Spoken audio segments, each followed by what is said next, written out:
అంజలి media అందర్ టీవీకి నమస్తే. నేను Padmaja Devi, lions club of Hanamkonda Jhansi రాణిలో ఇప్పుడు నేను రీజన్ చైర్పర్సన్గా చేస్తున్నాను. నేను వచ్చేసి Sai Shivani vocational and cultural సొసైటీకి నేను ఫౌండర్ ప్రెసిడెంట్గా ఉన్నాను. ఇది స్టార్ట్ చేసి నేను 2001 సంవత్సరంలో స్టార్ట్ చేశాను. 2006 సంవత్సరంలో నా సంస్థని రిజిస్ట్రేషన్ చేయించుకొని మహిళల స్వయం ఉపాధి కోసమై దీన్ని స్టార్ట్ చేసేసి ఇప్పుడు 25 సంవత్సరాల సిల్వర్ జూబ్లీ కూడా జరుపుకోబోతున్నాను. అందుకు నేను చాలా సంతోషంగా ఉన్నాను. మెయిన్గా వచ్చేసి నా చైల్డ్ లైఫ్ ఎట్లా అంటే, మా ఫాదర్ వచ్చేసి ఇరిగేషన్ డిపార్ట్మెంట్లో నాన్న డిఈగా ఉండేవాళ్ళు. నన్ను ఏంటంటే చిన్నప్పటి నుండి కూడా పొలిటికల్ లీడర్ని చేయాలనేది మా నాన్నగారి ఆశయం. ప్రతిదీ కూడా అందరితో చెప్తూ ఉండేవారు. అంటే ప్రైమ్ మినిస్టర్, అప్పుడు లేడీ ప్రైమ్ మినిస్టర్ ఎవరైతే ఇందిరాగాంధీ ఉండేవాళ్ళో, ఇందిరాగాంధీ తర్వాత కూడా నా కూతురు అలా ఉండాలి అనేది మా నాన్నగారి ఆశయం ప్రకారం నేను కూడా ఒక స్టెప్ బై స్టెప్ నేను పొలిటికల్లోకి రావాలని ఆలోచించుకునేదాన్ని.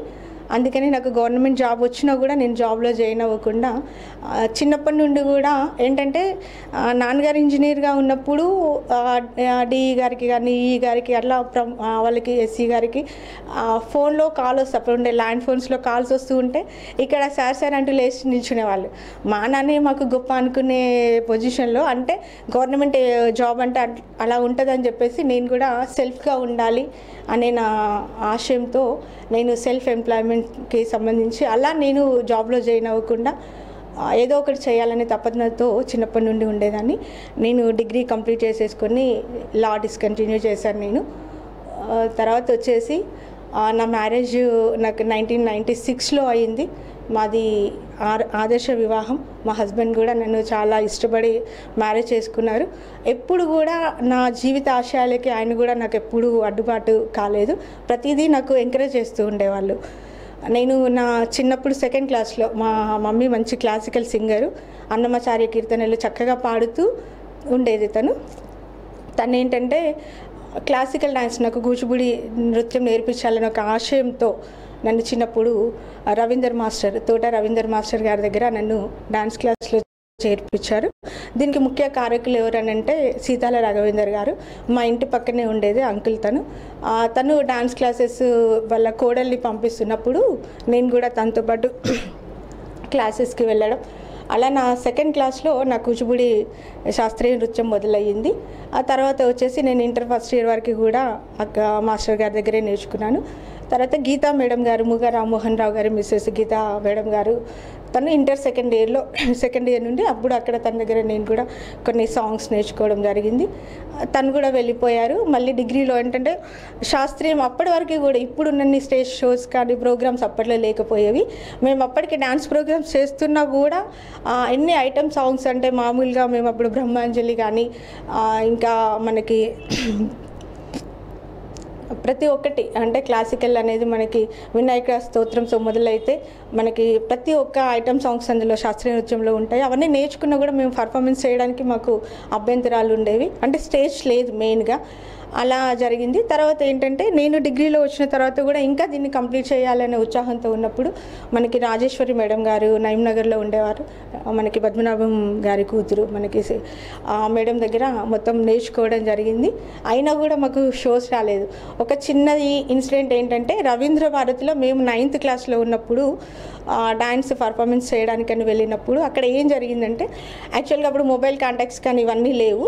మేము కాకతీయ ట్రైన్కి 6 రూపాయల టికెట్ అనమాట. అప్పుడు హాఫ్ టికెట్ 6 రూపీస్.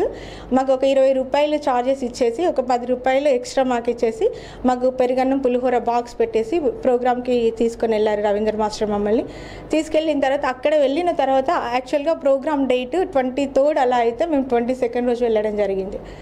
ఇంకా అక్కడ హాల్ వెళ్ళిన తర్వాత నాకు మామూలుగా డాన్స్ అంటే మళ్ళీ మేము ఈవినింగ్ రిటర్న్ వచ్చేయాలి. ఎందుకంటే మాకు అక్కడ స్టే చేయడానికి హోటల్స్ కానీ ఇప్పటిలాగా హోటల్స్ కానీ తినడానికి ఫుడ్ కానీ ఉండడానికి స్టే చేయడానికి అక్కడ ఏమీ లేకుండే. మళ్ళీ ఏం చేసామంటే ఈవినింగ్ మళ్ళీ మాస్టర్ మమ్మల్ని సేమ్ యాజ్ ట్రైన్కి రిటర్న్ తీసుకొచ్చారు. కాకపోతే ఏంటంటే మా పిల్లలు హాల్ చూస్తారా అనేసరికి నేను రవీంద్ర భారతి హాల్ అంటే మేమందరం లోపలికి వెళ్ళాము. ఒక 10-12 మంది పిల్లలు. హాల్ చూసేసరికి అది సినిమా హాల్ అంతా చక్కగా అది ఏంటంటే అందులో పర్ఫార్మెన్స్ చేయలేకపోయామని బాగా ఏడ్చుకుంటూ ఆ బాధతో రిటర్న్ వచ్చాను. అది నా 9th క్లాస్లో. తర్వాత వచ్చిన తర్వాత ఇంకా ఇంటర్మీడియట్ తర్వాత డిగ్రీలో డాన్స్ కూడా కంప్లీట్ చేసుకోవడం జరిగింది. స్కూల్స్లో కానీ కాలేజెస్లో అప్పుడు ఇస్లామియా గ్రౌండ్స్లో కాలేజీ ప్రోగ్రామ్స్ జరుగుతుండేవి, కాంపిటీషన్స్ ప్రోగ్రామ్స్. అలా మేము ఎప్పుడో సంవత్సరానికి ఒక్కసారి పర్ఫార్మెన్స్ చేసి అందులో ప్రైజెస్ వస్తే సంతోషంగా ఇంటికి వచ్చేవాళ్ళు. ఇలా జరిగిన తర్వాత మెయిన్గా ఏంటంటే అప్పుడు క్లాసికల్ డాన్సెస్ కంటే ఎక్కువ ఫోక్ డాన్సెస్కే పర్ఫార్మెన్సెస్ ఇచ్చేవాళ్ళు. మనకి అప్పుడు దేవరత్ గారు కానీ తర్వాత శంకర్ గారు కానీ సారంగపారి గారు కానీ వీళ్ళంతా కూడా ఫోక్ సాంగ్స్ పాడుతూ జానపద నృత్యాలకి ఎక్కువ గుంటూరు వరకు కానీ అక్కడ తీసుకెళ్ళి ప్రోగ్రామ్స్ ఇప్పించేవాళ్ళు. అవి నాకు మనస్ఫూర్తిగా అంటే అప్పుడు జానపదం అనేది తెలియకపోయినా నాకు శాస్త్రీయం మీద ఉన్న మక్కువ మీద జానపదాలకి ఎక్కువ ఇంపార్టెన్స్ ఇచ్చేదాన్ని కాదు. తర్వాత మన వరంగల్ జానపదులు ఎలా ఉంటాయి వాటికి సంబంధించి వాటికి కూడా అభినయం చేయడం జరిగింది. ఈ విధంగా నా శాస్త్రీయ నృత్యం మొదలయ్యి అక్కడ నేను నేర్చుకోవడం జరిగింది. తర్వాత నాది 1996లో నాది మ్యారేజ్ అయిన తర్వాత మేము హైదరాబాద్లో సెటిల్ అయ్యాము. అక్కడ ఏం జరిగిందంటే మామూలుగా మా ఇంటి పక్క అమ్మాయి డాన్స్ నేర్చుకుంటుంది, స్కూల్లో తను ప్రోగ్రామ్ ఇవ్వాలి. ఆ సందర్భంలో ఏం జరిగిందంటే అమ్మాయి ప్రాక్టీస్ చేస్తుంది, నేను ఆ అమ్మాయి తప్పుగా ప్రాక్టీస్ చేస్తుందని నా దగ్గర అప్పుడు టేప్ రికార్డర్ కానీ సాంగ్స్ కానీ ఉండేవి. ఇంకా అమ్మాయికి క్లాసికల్ డాన్స్ రాదని చెప్పేసి నేను మల్లెపూలు పెట్టుకొని మల్లారం పల్లెకి వెళ్తే అని ఒక సాంగ్ తీసుకొని ఆ అమ్మాయికి ప్రాక్టీస్ చేయించడం జరిగింది. యాక్చువల్గా ఆ అమ్మాయి చదువుకునే స్కూల్ ఏంటంటే సెయింట్ డేవిడ్స్ స్కూల్ అని ఇంగ్లీష్ మీడియం స్కూల్, కంప్లీట్ అది మిషనరీ స్కూల్ అనమాట. అక్కడ అమ్మాయి ఆ సాంగ్ పర్ఫార్మెన్స్ చేయడము, వాళ్ళ మదర్ ఏం చేసిందంటే నా వెంట పడింది, నీకు కూచిపూడి డ్యాన్స్ వచ్చు కదా, మా పాపకి డ్యాన్స్ నేర్పించమని నా వెంట పడడము. అక్కడ నేను ఆ అమ్మాయితో పాటు ఇంకిద్దరు ముగ్గురు పిల్లలు ఇంటికి వచ్చేవాళ్ళు. నేను మా హస్బెండ్ని అడిగాను, డాన్స్ క్లాసెస్ ఇట్లా కూచిపూడి ఇంట్లో ఖాళీగానే ఉంటున్నా కదా, డాన్స్ క్లాస్ స్టార్ట్ చేస్తాను అంటే పర్వాలేదని చెప్పేసి అన్నారు. అట్లా ఇద్దరు ముగ్గురు పిల్లలకి డాన్స్ ప్రాక్టీస్ చేయించడం. ఆ నెక్స్ట్ 1 year యానివర్సరీకి ఏంటంటే కూచిపూడి ఇంకా అమ్మాయి ఓం నమ శివాయ సాంగ్, పెద్దగా నేను అమ్మాయికి ఏం ఐటమ్స్ నేర్పించలేదు. ఓం నమ శివాయ సాంగ్ అక్కడ జ్యువెలరీ అవన్నీ ఉంటాయి. ఆ స్కూల్లో ఆ అమ్మాయి చేసిన పర్ఫార్మెన్స్కి మొత్తం స్కూల్ అంతా షాక్. అసలు నేను కూడా షాక్ అయిపోయి, ఏంటంటే ఆ అమ్మాయి ఎంత చక్కగా, అసలు నేనే నేర్పించాను అన్నంత చక్కగా ఆ అమ్మాయి డాన్స్ చేయడము, అక్కడ ఉన్న పేరెంట్స్ అందరు కూడా నా వెంటబడము, మా పిల్లలకి కూడా నేర్పించాలి అని చెప్పేసి అనడము. ఆ ప్రోగ్రామ్కి శాంతి స్వరూప్ గారు మళ్ళీ బాబు మోహన్ గారు గెస్ట్లుగా వచ్చారు. ఈ డాన్స్ ఎవరు నేర్పించారు, ఈ అమ్మాయి చాలా చక్కగా నేర్పించింది అది అలా అనడం. ఇంకా అంటే అత్యుత్సాహానికి నేను ముందు వెళ్ళిపోయాను. వాళ్ళందరూ వచ్చి కూడా డాన్స్ నేర్పించి, ఆ స్కూల్ ప్రిన్సిపల్ సార్ కూడా నన్ను పిలిపించి మా పిల్లలకి డాన్స్ నేర్పించాలి అని చెప్పేసి అన్నారు. ఆ విధంగా నేను నా ప్రస్థానం కూచిపూడి డాన్స్ టీచర్గా నాది మొదలయ్యింది. అక్కడ నుండి ఇంకా చాలా ప్రోగ్రామ్స్ అప్పుడు ఎన్టీఆర్ స్టేడియంస్లో కానీ చాలా ప్రోగ్రామ్స్, నేను సాంగ్స్ చిన్నప్పటి నుండే సాంగ్స్ కానీ స్టోరీస్ కానీ రాసేదాన్ని. అప్పుడు ఏంటంటే ఎన్టీఆర్ స్టేడియంలో మాకు August 15th కాంపిటీషన్స్ జరుగుతున్నాయి. స్కూల్ ప్రిన్సిపల్ సార్ అన్నారు ఒక సాంగ్ పర్ఫామ్ చేయమ్మా అంటే, అప్పుడు నేను ఒకటి పొల్యూషన్ గురించి అని మంచి సాంగ్ రాయడం జరిగింది. ఆ సాంగ్ వచ్చేసి మనకి 20 నిమిషాలు ఉంటుందన్నమాట. దాని మీద ఏంటంటే పర్యావరణంలో అడవిలో కూడా మనకి ఇక్కడ ఎంత పొల్యూషన్ జరుగుతుంది, అడవిలో కూడా జంతువులకి ఎంత పొల్యూషన్, అక్కడ వరకు వెళ్ళి చెట్లు నరకడం ద్వారా ఎంత ఇబ్బంది పడుతున్నాయి అనే కాన్సెప్ట్ తీసుకొని సాంగ్ అక్కడ ఎన్టీఆర్ స్టేడియంలో మనకి 2nd ప్రైజ్ రావడం జరిగింది. అక్కడ శాంతినికేతన్ స్కూల్ అని మోహన్ బాబు గారి స్కూల్కి 1st ప్రైజ్ రావడం జరిగింది, మా స్కూల్కి 2nd ప్రైజ్. ఇంకా అక్కడ చాలా అంటే ఒక్కొక్క స్టెప్పు నాలో ఎక్కడ కూడా మైనస్ అనేది లేకుండా అట్లా ఎదుగుతూ రావడం జరిగింది. ఇది కాకుండా ఇంకొకటి ఏంటంటే నా వాయిస్ కూడా నాకు దేవుడు ఇచ్చిన గొప్ప వరం అనుకుంటాను నేను. ఎందుకంటే ఒకరోజు ఫోన్ కాల్స్లో అప్పుడు అన్ని ల్యాండ్ ఫోన్సే కాబట్టి మా హస్బెండ్ చేసే ఫైనాన్స్, అప్పుడు చిట్ ఫండ్స్ ఫైనాన్స్లో వారు పార్ట్నర్గా జాబ్ చేసేవారు దిల్షుక్ నగర్లో. వాళ్ళ సార్ వస్తే ఒకసారి కాల్ చేస్తే నేను కాల్ లిఫ్ట్ చేశాను అనమాట. కాల్ లిఫ్ట్ చేసి ఏంటి హలో అని అంటే, మీ ఫాదర్ లేరా అంటే, కాదు రాజశేఖర్ నా హస్బెండే అని చెప్పేసి నేను అంటే అన్నీ. అప్పుడు వాళ్ళు ఏంటంటే రామోజీ ఫిలిం సిటీలో అప్పుడు వన్ ఆఫ్ ద పార్ట్నర్ సత్య సార్తో వాళ్ళు వన్ ఆఫ్ ద పార్ట్నర్ అనమాట. అయితే ఈటీవీలో అప్పుడే ఈటీవీ స్టార్ట్ అయ్యింది. దాంట్లో అంతరంగాలు సీరియల్ వాళ్ళు ప్రొడ్యూస్గా చేస్తున్నారు సార్ వాళ్ళు మల్లయ్య గారు అని చెప్పేసి, వాళ్ళ హైలం చిట్ ఫండ్స్ అండ్ ఫైనాన్స్ అని నడిపించేవాళ్ళు. అయితే ఇంకా మా సార్తో అడిగారు, మీ వైఫ్ వాయిస్ చాలా బాగుంది కదరా అని అంటే ఈయన కూడా తమాషా సరదాగానే తీసుకున్నారు. వాయిసే కాదు అమ్మాయి కూడా చిన్నగా బాగానే ఉంటుంది సార్ అది ఇది అని చెప్పేసి అంటే ఒకసారి మాట్లాడిపిద్దామని చెప్పేసి నన్ను అప్పుడు ఖైరతాబాద్ స్టూడియోకి తీసుకెళ్ళి నా వాయిస్ టెస్ట్ చేయడం వల్ల నేను అంతరంగాలు సీరియల్ సన్న తనకి సెకండ్ హీరోయిన్ అనమాట. తనకి కంప్లీట్ మొత్తము ఎపిసోడ్స్కి నేను డబ్బింగ్ చెప్పడం జరిగింది. అది సక్సెస్ఫుల్ అయింది. అందులో చేస్తూనే మామూలుగా క్యాజువల్గా మాట్లాడుకుంటూ నేను నా సెల్ఫ్ సాటిస్ఫాక్షన్ కోసం నేను బ్యూటీ పార్లర్ నేర్చుకోవడం జరిగింది. ఎందుకంటే నాకు చిన్నప్పటి నుండి నాకు మంచి కనిపించాలి, నీట్గా ఉండాలి అంటే సహజమైన మన అందానికి మెరుగులు దిద్దడం అనేది మనకు సెల్ఫ్ కాన్ఫిడెన్స్ కాబట్టి దానికి కోసమని నేను బ్యూటీ పార్లర్ పెట్టాలనే ఉద్దేశంతో కాదు కానీ నేను నేర్చుకోవాలనే ఉద్దేశంతో నేను నేర్చుకోవడం జరిగింది. అసలు యాక్చువల్గా మా ఇంట్లో వాళ్ళకి అట్లాంటి ఇష్టం లేదు, అయినా కూడా నేర్చుకోవడం జరిగింది. ఆ టైంలో నేనే మేకప్ వేసుకోవడము, బయటకు వెళ్తున్నప్పుడు డబ్బింగ్ స్టూడియోకి వెళ్ళినప్పుడు కానీ స్టూడియోకి వెళ్తున్నప్పుడు సర్వాలు చూసేసి అప్పుడు సఖీ ప్రోగ్రామ్ స్టార్ట్ చేశారు. ఈటీవీ సఖీ మహిళలకి సంబంధించిన ప్రోగ్రాము. ఇంకా నన్ను అడిగారు బ్యూటీ కాన్సెప్ట్ చెప్పగలుగుతావా అంటే ఆల్రెడీ నేను పార్లర్ నేర్చుకొని ఉన్నాను కాబట్టి వాళ్ళు ఇచ్చే కాన్సెప్ట్ మీద నేను మాట్లాడతానని చెప్పేసి ఈటీవీ సఖీ 1.5 year నేను అక్కడ రామోజీ ఫిలిం సిటీలో పనిచేయడం జరిగింది. ఇక దాంతో నాకేంటంటే స్టేజ్ ఫియర్ కానీ మాట్లాడాలి మీడియా ముందు ఎలా ఉండాలి అనేది కొంచెం అంటే ఇంత నాలెడ్జ్ అంటే ఇప్పుడు ఉన్నంత లేకపోయినా కూడా అప్పుడు వాళ్ళు ఇచ్చిన సబ్జెక్ట్ చెప్పడం అలా జరిగింది. తర్వాత మా మామయ్య గారు చనిపోవడము 2004లో మళ్ళీ మేము వరంగల్ రావడం జరిగింది. వచ్చిన తర్వాత అప్పటికే అక్కడ డాన్స్ పిల్లలు ఈ మీడియా పట్ల నేను ఎక్కువ కల్చరల్లో మంచి పేరు సంపాదించుకున్నాను. ఒక చిన్న ఎగ్జాంపుల్ ఏంటంటే నేను ఫస్ట్ చెప్పాను రవీంద్ర భారతిలో నేను ఏడ్చిన రోజు ఏదైతే ఉందో సేమ్ అందులోనే ఎవరైతే ఇప్పుడు డాక్టర్ సౌమ్య ఆ అమ్మాయి నా దగ్గర ఫస్ట్ డాన్స్ నేర్చుకున్న అమ్మాయి, ఆ అమ్మాయి అదే రవీంద్ర భారతిలో డాక్టర్ సి నారాయణ గారు అప్పటి డిఎస్పి గారు వాళ్ళ పెద్దల ప్రముఖుల చేతుల మీద తను అవార్డు తీసుకోవడం జరిగింది. వైఎంసీఏలో కాంపిటీషన్లో పార్టిసిపేట్ చేసి భామ కలాపంకి తను అవార్డు తీసుకోవడం జరిగింది. ఆ అవార్డుకి ఏంటంటే ఇంకా గురువులు కూడా రావాలి అని చెప్పేసి అన్నారు. అప్పుడు నాకు చిన్న పాప, ఇంకా వాళ్ళ మదర్ కూడా నన్ను రావాలి అని ప్రెజర్ పెట్టడం వల్ల నేను రవీంద్ర భారతికి మళ్ళీ సెకండ్ టైం అంటే ఫస్ట్ టైం కాకుండా సెకండ్ టైం నేను వెళ్ళాను. నా స్టూడెంట్ అక్కడ అవార్డు తీసుకోవడము, ఆ కాంపిటీషన్కి అంటే ఆ కాంపిటీషన్లో ఆ అమ్మాయి అవార్డు తీసుకోవడము, దానికి గెస్టులు రావడం, అందులో డాక్టర్ సి నారాయణ రెడ్డి గారు రావడము, నేను గురువుని ఇన్వైట్ చేస్తూ ఉంటే నారాయణ రెడ్డి గారు నా మీద కవిత చెప్పడం, అంటే నాట్య గురువులు నడుస్తూ ఉంటే మయూరి నాట్యం ఆడినట్టు పురి విప్పినట్టు ఇలా కవిత చదువుతూ చప్పట్లు. అసలు నిజంగా కూడా ప్రపంచం అనేది గుండ్రంగా తిరుగుతూ ఉంటుంది. అంటే నా 9th క్లాస్లో ఎప్పుడో అనుకున్న దానికి నా రోజు నా స్టూడెంట్ అవార్డు తీసుకున్న రోజు నేను నారాయణ రెడ్డి గారు చెప్పిన కవితకి అసలు నా జన్మ తరించిపోయింది అని అనుకొని చాలా సంతోషపడ్డాను. ఆ రోజు నేను ఏమనుకున్నానంటే ఇంకా చాలామంది పిల్లలు అంటే నాలాగా సంతోషపడే వాళ్ళంటే ఒక నృత్యం అనేది అది నేర్చుకునే వాళ్ళకే తెలుస్తుంది దాని విలువ అనేది నాకు అనిపించింది. ఇంకా చాలామంది పిల్లల్ని నేను తయారు చేయాలి, శాస్త్రీయ నృత్యంలో పిల్లలని తయారు చేయాలి. పిల్లలందరూ కూడా రవీంద్ర భారతిలో ప్రతి సంవత్సరం ఇందులో నేను ప్రోగ్రామ్ చేయించాలని చెప్పేసి ఒక 15 సంవత్సరాలు నా పిల్లలందరూ డాన్స్ పిల్లలందరినీ కూడా ప్రతి ఒక్క స్టూడెంట్ని నేను తీర్చిదిద్ది ప్రతి పిల్లల్ని కూడా రవీంద్ర భారతిలో నా సంస్థ ద్వారా సాయిశివాని కల్చరల్ సొసైటీ ద్వారా పిల్లలకి రవీంద్ర భారతిలో ప్రోగ్రామ్ ఆర్గనైజ్ చేస్తూ ఇంకా వేరే ఇతర అన్ని సంస్థలకు కూడా పిల్లలని నేను పంపిస్తూ నా పిల్లలు చాలామంది డాన్స్లలో శాస్త్రీయ నృత్యంలో నాకు మంచి పేరు తెచ్చిపెట్టారు.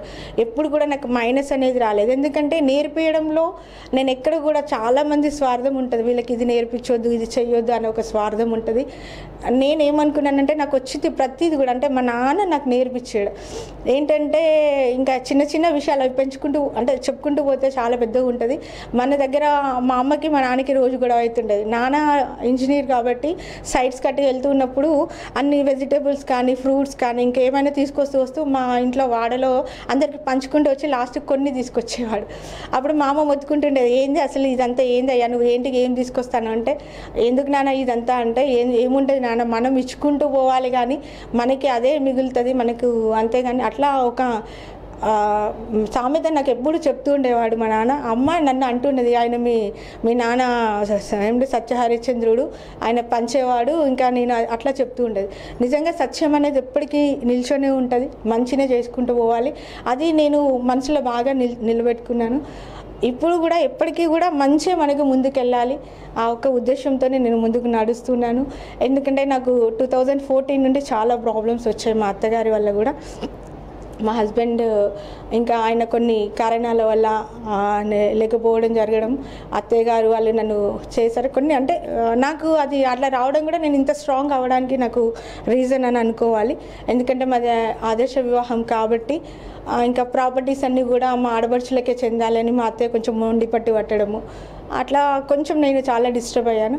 ఆ టైంలో కూడా ప్రతి సమయంలో నాకు దేవుడు సపోర్ట్ చేస్తూ నన్ను ముందడుగు వేయడం జరిగింది. నా మిత్రులు కూడా ముందడుగు వేయడం జరిగింది. నేను 2006లో లయన్స్ క్లబ్లో జాయిన్ అయ్యాను. లయన్స్ క్లబ్ వచ్చేది ఒక ఇంటర్నేషనల్ అంతర్జాతీయ సంస్థ. దాంట్లో ఏంటంటే సేవ ఎలా చేయాలి, మనం ఒక లీడర్షిప్ క్వాలిటీస్ అనేవి మనకి ఎలా ఉండాలి అనేది మనకి లయన్స్ క్లబ్ నేర్పిస్తుంది. దాంట్లో మనం తీసుకోవడం ఏమీ ఉండదు, మనం అంటే డబ్బులు ఖర్చు పెట్టి సర్వీస్ చేయడం జరుగుతూ ఉంటుంది. నేను సంపాదించే ప్రతి ఒక్క రూపాయిలో ₹1 పక్కన పెట్టేసి నేను సర్వీస్ చేయడానికి నాకు నా సంస్థతో పాటు లయన్స్ క్లబ్ కూడా చాలా సపోర్ట్ చేసింది. ఈ లయన్స్ క్లబ్లో అందుకే నేను రీజన్ చైర్పర్సన్గా నేను ఈరోజు ఆ పొజిషన్లో ఉన్నాను. ఇది వచ్చేస్తే ఇంకా నెక్స్ట్ ఇంకా నా ఏంటంటే అందరికీ సేవ చేయాలి. సరే మనకున్న కొంచెంలో అనుకున్న, నేను కూడా ఒక లేడీగా నాకు 2 ఆడపిల్లలు, 2 పిల్లలకి ఒక అమ్మాయి అమెరికాలో ఎంఎస్ కంప్లీట్ చేసి జాబ్ చేస్తుంది, ఇంకొక అమ్మాయి ఎంబీఏ కంప్లీట్ చేసింది. ఆ అమ్మాయి కూడా ఇప్పుడు ఐసిఐసిఐ బ్యాంక్లో ప్రైవేట్ జాబ్ చేస్తుంది. ఇంకా వాళ్ళిద్దరు ఉన్నారు, వాళ్ళిద్దరు పెళ్ళి కూడా నేను చేయాలి నన్ను అందరూ అంటూ ఉంటారు. అయినా కూడా నేను ఏంటంటే ఇంత ఉండి కూడా మహిళలకి ఏం సపోర్ట్ చేయకుండా ఉంటే ఎట్లా, నా బ్యాక్గ్రౌండ్లో నన్ను లాగుతూ ఉంటారు మా పేరెంట్స్ కూడా. ఏంటంటే ఇప్పుడు తమ్ముడు కానీ అమ్మ కానీ అంటారు, ఆడపిల్లలకి పెళ్ళిళ్ళు చేయాలి, నువ్వు చేసేది ఏముందిలే అంటారు. కానీ నేనే చేయాలి, ఎందుకంటే ఒక్కరితో మార్పు మొదలైతే అది 10 మందికి వెళ్తుంది, 10 మంది 100 మందిగా మారి కనీసం ఒక 1000 మంది మనకు అందుబాటులో ఉన్న వాళ్ళు మారినా కూడా సమాజంలో కొంత మార్పుని మనం తీసుకురాగలుగుతాం అనే ఉద్దేశంతోనే నేను ఇంత ధైర్యంగా ముందుకొచ్చి నేను సేవ చేయాలి అని అనుకుంటూ నా ఒక సంకల్పంతో ముందుకెళ్తున్నాను. దేవుడి దయ వల్ల నేను ఇప్పుడు భారతీయ జనతా పార్టీలో జాయిన్ అవ్వడం జరిగింది. భారతీయ జనతా పార్టీ కూడా దేశం కోసం, ధర్మం కోసం మనకు అన్నీ నేర్పిస్తూ ఉంటుంది. ఏంటంటే నిజంగా కూడా మనం మన దేశ రక్షణ కోసం ఆపరేషన్ సింధూర్ చూసుకోవాలి. అంటే ఏం జరుగుతుంది, మన దగ్గర ఏం జరుగుతుంది అనేది కూడా మనం ప్రతి ఒక్కరం కూడా కళ్ళగట్టినట్టు మన దేశంలో మనం ఎలా ఉంటున్నాం అనేది కూడా మనం ముందడుగు వేసి చూసుకునే సమాజంలో ఈరోజు మనం ఉన్నాము. ఒక మహిళగానే కాకుండా ఒక శక్తిగా ఇంకా అందరూ కూడా దీన్ని ఆదర్శంగా తీసుకొని ముందుకు వస్తారని నేను మనస్ఫూర్తిగా కోరుకుంటున్నాను. ఇంకా మరీ ముఖ్యంగా ఏంటంటే నేను వరంగల్ వచ్చిన తర్వాత మహిళల పట్ల ఏంటంటే ఇక్కడ మహిళలు సెల్ఫ్ ఎంప్లాయ్మెంట్ లేక వాళ్ళు చాలా ఇబ్బంది పడుతున్న తరుణంలో నేను సాయి శివాని సొసైటీని స్టార్ట్ చేయడం జరిగింది. స్టార్ట్ చేసి వాళ్ళకి టైలరింగ్, బ్యూటీషియన్ అలాంటివి వాళ్ళకి ఉచిత శిక్షణలు ఇస్తూ వాళ్ళకి వాళ్ళ స్వయం ఉపాధికి ఉపయోగపడేటట్లు చేయడం జరుగుతూ అది 2006 సంవత్సరం నుండి ఇప్పటికి కూడా ఇప్పుడు 20 సంవత్సరాలు కంప్లీట్ అయిపోతుంది. ఈ విధంగా చేస్తూ మధ్యలో నేను లయన్స్ క్లబ్లో జాయిన్ అయ్యి లయన్స్ సర్వీసులతో పాటు సాయి శివాని స్వచ్ఛంద సంస్థకి కూడా సేవలు అందిస్తూ మరీ ముఖ్యంగా ఏంటంటే మహిళల ఎదుగుదలతో పాటు ఇంకా మహిళలు ముందుకు రావాలి అనేది వాళ్ళకి సంబంధించిన కార్యక్రమాలు ఎన్నో చేపడుతూ ఇలా ముందుకు వాళ్ళకి ముందుకు తీసుకెళ్ళడం జరుగుతుంది. ముఖ్యంగా ఏంటంటే లాక్డౌన్ మనకి 2021లో లాక్డౌన్ వచ్చినప్పుడు మేము ఏం చేసామంటే స్వయంగా మన సొసైటీ నుండి కాకుండా మహిళలకు అప్పుడు ఇంట్లో చాలా కష్టంగా ఉన్న తరుణంలో వాళ్ళందరినీ తీసుకొచ్చి వాళ్ళకి మాస్కులు కుట్టించడం, ₹1,00,000 మెటీరియల్ తీసుకొచ్చి మాస్కులు కుట్టించి ఇంటింటికి మాస్కులు ఫ్రీగా అందించడం జరిగింది.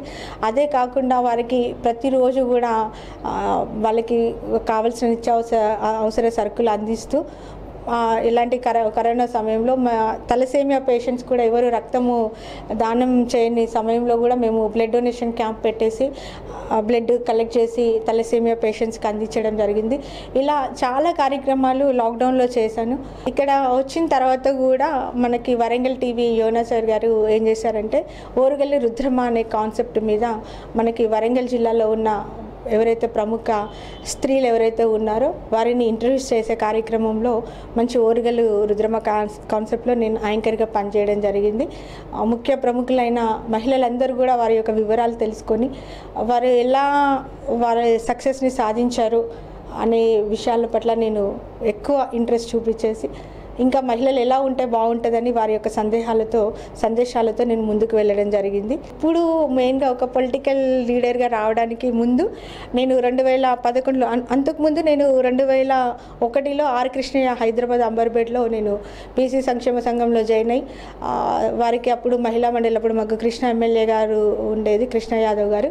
ఆ టైంలో నేను మహిళా మండలి ట్రెజరర్గా ఉంటూ చాలామంది అంటే గ్రూప్స్, డ్వాక్రా గ్రూప్స్ ఎలా ఉంటాయి వాటికి సంబంధించిన లోన్స్కి సంబంధించి నేను ట్రెజరర్గా ఉండేదాన్ని. తర్వాత 2004 హనుమకొండకు వచ్చిన తర్వాత 2011లో అప్పుడు మనకి తెలంగాణ ఉద్యమం బాగా ముమ్మరంగా జరుగుతున్న టైంలో నేను బీసీ జేఏసీ అప్పుడే స్టార్ట్ అయింది. 2010లో BEC joint action committee start అయింది. దానికి నేను మహిళా కన్వీనర్గా, మనకి ఉమ్మడి వరంగల్ జిల్లాకి మహిళా కన్వీనర్గా ఉంటూ దాంట్లో వర్క్ చేశాను. ఆ టైంలో నేను అంతకుముందు పాటలు రాసేదాన్ని కాబట్టి కవితలు రాసేదాన్ని. మచ్చుకి ఒక కవిత ఫస్ట్ చెప్తాను, తర్వాత నేను ఉద్యమంలో రాసిన పాటలు కూడా ఒక 2 పాటలు. అంటే ఉద్యమంలో నేను తెలంగాణ మిమ్మిరి అనే ఒక క్యాసెట్ రిలీజ్ చేయడం జరిగింది. ఆ రిలీజ్ చేసిన తర్వాత కొద్ది నెలల్లోనే మనకి తెలంగాణ రావడం జరిగింది. ముఖ్యంగా కవిత ఏంటంటే ఇది మా హస్బెండ్ మీద రాసిన కవిత. ఏ పువ్వు ఏ పూజకి పువ్వై పూసిందోనని. ఇది అప్పట్లో మనకి ఈ రేడియోలో ప్రతి వారం వచ్చేది. నేను జీవన అనే పేరుతో స్టోరీస్ కానీ కవితలు రాసేదాన్ని. అందులో ఈ కవిత: నిన్ను చూసిన నా హృదయం ఊహలలో ఊగిసలాడిందంటే, కలవలాంటి నీ కనులను చూసి కలవరం చెందిందంటే, శృతిమెత్తని నీ పలుకులను విని సహృదయాంజలి అర్పించిందంటే, నీ భావాల బాహుకత నాకే తెలియలేదంటే నేనేమనుకోవాలి, అందుకే అనుకుంటున్నాను ఏ పువ్వు ఏ పూజకు పువ్వై పూసిందోనని. ఇది మా ఆయన మీద నేను డిగ్రీలో ఉన్నప్పుడు రాసిన కవిత. నాకు ఇప్పటికీ కూడా అది గుర్తుకొస్తూ ఉంటుంది. అంటే చెప్పుకోవడానికి మనిషి లేకపోయినా కూడా పంచుకోవడానికి మీరందరూ ఉన్నారు. అదే నా ధైర్యం, నా సంకల్పం కూడా అదే. నెక్స్ట్ ఇక తెలంగాణ ఉద్యమంలో వచ్చేసి సాంగ్స్ అంటే అందరూ పోరాటంతో, గద్దర్ లాంటి మహానుభావులు ఉద్యమాల కోసం, పోరాటం కోసం రాసిన పాటలు. కానీ నేను మాత్రం సాంస్కృతికంగా ఉండాలని రాసిన పాటలు అవి. రెపరెపగాలుల్లోన కురిసేటి పువ్వుల వాన, అందాల నా తెలంగాణ రాగాల రతనాల వీణ, ఇలా ఒకటి. అలాగే కొమ్మ కొమ్మల్లో పూసే కొమ్మల్లారా, కొత్త పాట పాడుకుంటూ జతగా మీరు ఉంటారా, కొమ్మ రెమ్మల్లో పూసే చిలకల్లారా, చిన్ని చిన్ని మాటలంటూ వద్దకొచ్చి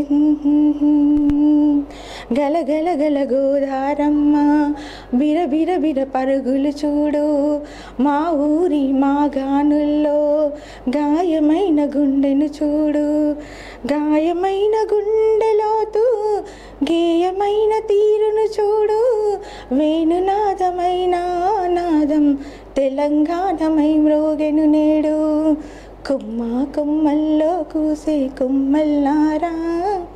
ఇలాంటి పాటలు ఇందులో మనం బతుకమ్మ ఎట్లా ఆడతాము, తర్వాత మన సమ్మక్క సారక్కలు ఎలా వచ్చారు, ఓరుగల్లి రుద్రమ ప్రతాపం ఏంటి, మన చాకలి ఐలమ్మ, ఇవన్నీ కూడా మన తెలంగాణ, మన వరంగల్కి సంబంధించిన ఎక్కువ కాన్సెప్ట్, మన కాళోజీ గారికి సంబంధించిన తీసుకుంటూ ఇలా మన సాంస్కృతికంగా నేను పాటలు రాస్తూ దీన్ని తెలంగాణ ముమ్మిరి అని నేను క్యాసెట్ విడుదల చేయడం జరిగింది. దీనికి మన ప్రముఖులు అప్పట్లో నేను తెలంగాణ జాగృతి కన్వీనర్గా కూడా కొన్ని రోజులు వ్యవహరించాను. ఎందుకంటే తెలంగాణ కోసం పాటుపడిన ప్రముఖులలో నేను కూడా ఒక్కదాన్ని చెప్పుకోవడంలో చాలా గర్వపడతాను. ఇప్పుడు ఇంకా రాజకీయ రంగంలో కూడా ఇంకా ముందడుగు వేసి మన వరంగల్ జిల్లాకి, మన ఉమ్మడి వరంగల్ జిల్లాకే కాకుండా మన తెలంగాణ రాష్ట్రానికి ఏదో ఒక సక్సెస్ చేయాలి. దీనికి మన మోడీ గారు కూడా మనకి మంచి సపోర్టు. నాకు ఇప్పుడు సౌత్ తెలంగాణ ఇన్ఛార్జ్గా కూడా నన్ను సెలెక్ట్ చేశారు. ఎందుకంటే ఎంఎస్ఎంఈ స్కీమ్స్కి కానీ, మహిళలకి సెల్ఫ్ ఎంప్లాయ్మెంట్స్కి, సెల్ఫ్ డెవలప్మెంట్స్కి సంబంధించిన స్మాల్ స్కేల్ ప్రాజెక్ట్స్కి నన్ను తెలంగాణ సౌత్ ఇన్ఛార్జ్గా సెలెక్ట్ చేయడం వారికి కూడా నేను ధన్యవాదాలు తెలియజేసుకుంటాను. ఎందుకంటే భారతీయ జనతా పార్టీ అనేది ఎక్కడ ఉన్న మారుమూలలో ఉన్న స్త్రీలను కానీ ప్రతి ఒక్కరిని కూడా కంపల్సరీ గుర్తించి వారి ప్రతిభను ముందుకు చూసి వాళ్ళు ఏం చేయగలుగుతారా, చేస్తారా లేదా అనేది అందులో నేను గర్వంగా తెలియజేసుకుంటున్నాను. ముఖ్యంగా అందరి టీవీ, మనందరి TV A meet of success story. ఇది ముఖ్యంగా ఏంటంటే ప్రతి ఒక్క మహిళ కావచ్చు, ఎవరైనా కావచ్చు, ఒడిదుడుకులు అనేవి సహజంగా అందరికీ వస్తూనే ఉంటాయి.